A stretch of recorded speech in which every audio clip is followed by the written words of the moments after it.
আমার টার্গেট যেটা আমার ওই জায়গায় যাইতে হবে। এই হাঁসের জন্য যতটা পাগলামি করছি মনে হয় না কেউ এতটা পাগলামি করবো। মানে হাঁসের ঘরে আগুন ধরাইছি, ওষুধ টষুধ খাইছি, মানে ঘুমের ওষুধ খাইছি, এরকম আর কি। হাঁস পালার জন্য উপযোগী আছে, বিলের খাবার আছে, তারপর আবার কিছু খাবার আমার দিতে হয়, অনেক কিছু চিন্তা করে। আবার বাড়ি আমার বিলের পাশে, অনেক চিন্তা ভাবনা করে হাঁস খামারে আসা। হাঁস খামারটা আমি প্রায় 4 বছর হয়ে যেতেছে। হাঁসের সাথে সম্পর্ক বলতে প্রথম 32টা দিয়ে আমি হাঁস নেওয়া শুরু করছি। ওই শখবশত বাড়িতে ভাত বেশি হয়, এই চিন্তা করে আমি 30টা হাঁস কিনছি। আমি পড়াশোনা ইন্টার পরীক্ষা দিই নাই, ছেড়ে দিয়েছি। একটু পারিবারিক অসচ্ছলতা ছিল। বাড়ির লোক তো মা বাবা সাপোর্ট করছে ছোট থেকেই, মানে যে ইটা ছোট ছিল। তারপরে আছে আমার বোনের জামাইও আছে, মামাও খুব হেল্প করছে। প্রথম বেচ যেটা ছিল, যে বাণিজ্যিক ভাবে শুরু করতে চাইছিলাম, সেই বেচটাতে আমার ময়মনসিং এই নান্দাইল থেকে বাচ্চা নিয়েছিলাম। ওই জায়গার মানে যে হ্যাচারি গুলো ছিল ওরা আমার সাথে 2 নম্বরই করছিল। মানে 300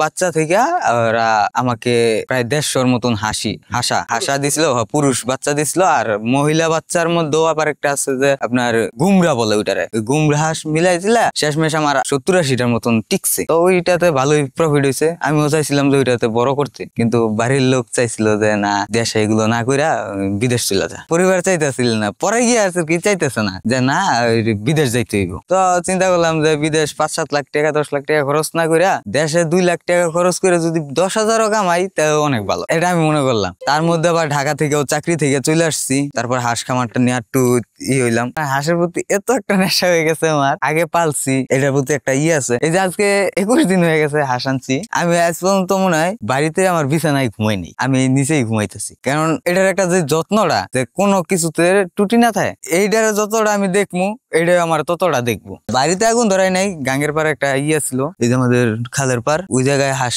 তোলার চিন্তা ভাবনা ছিল। ওই জায়গায় আর কি যে ঘরটা করছিলাম, ওই ঘরের তিরপালটার মধ্যে আগুন ধরাই দিয়েছিলাম। এটা ওই যে বাড়িতে রাগারাগি করেই। কারণ হাঁসের প্রতি যে মানে যারা গরু পালে তারাও দেখবেন যে গরুর মধ্যে মানে একটা গরু যখন বিক্রি করে তখন তাদের কিন্তু অনেক কষ্ট হয়, কিন্তু প্রকাশ করে না, অর্থ দিয়ে ওইটা পোষায় দেয়। কিন্তু তাদের যে একটা কষ্ট হয়, নিজের একটা পালা জিনিস, এই জিনিসটা বিক্রি করে লেতেছে, ওই কষ্টটা কিন্তু দেখার মতন না। কৃষিকাজটা হচ্ছে পাঙ্কাশের মতন, মানে সবাই পছন্দ করে না কিন্তু সবাই খায়। জিনিসটা এরকম, পাঙ্কাশ মাছ কেউ পছন্দ করে না কিন্তু সবাই কিন্তু খাইতেছে।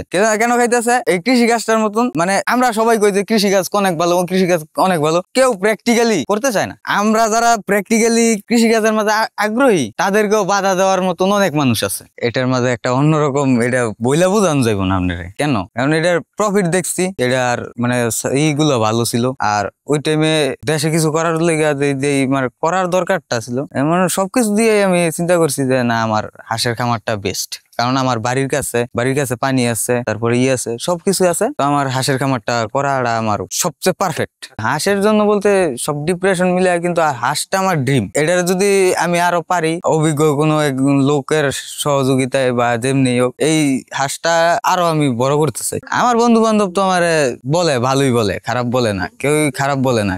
এই বেচটা আমি কিনে আনছি সুনামগঞ্জ থেকে যে সঙ্গে আনছি, তখন আমি একটা স্টোরি দিয়েছিলাম যে আমার স্বপ্ন পূরণ হচ্ছে। সেই স্টোরিতে অনেকে কমেন্ট করছে যে কি তোর বউ আসতেছে নাকি, এরকম মানে সব বন্ধু বান্ধবরা এরকম নিয়ে করছে। তো আমার এগুলো কিছু না।